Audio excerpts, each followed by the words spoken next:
Využití ChatGPT ve firemním prostředí. A teď se pojďme podívat na konkrétní využití. Rychlá tvorba prezentací a osnov.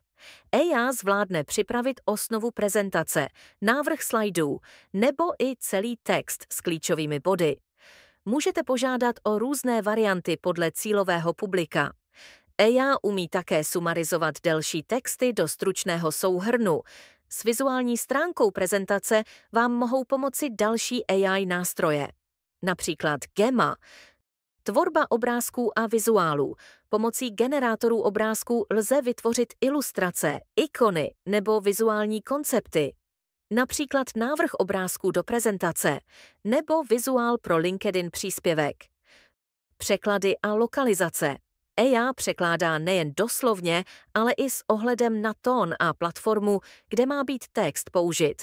Hodí se pro rychlou přípravu vícejazyčných materiálů. Lze rovnou požádat o generování textu ve více jazycích najednou. Podpora kreativity a brainstormingu, generování nápadů na marketingové kampaně, slogany, firemní mota nebo scénáře pro školení.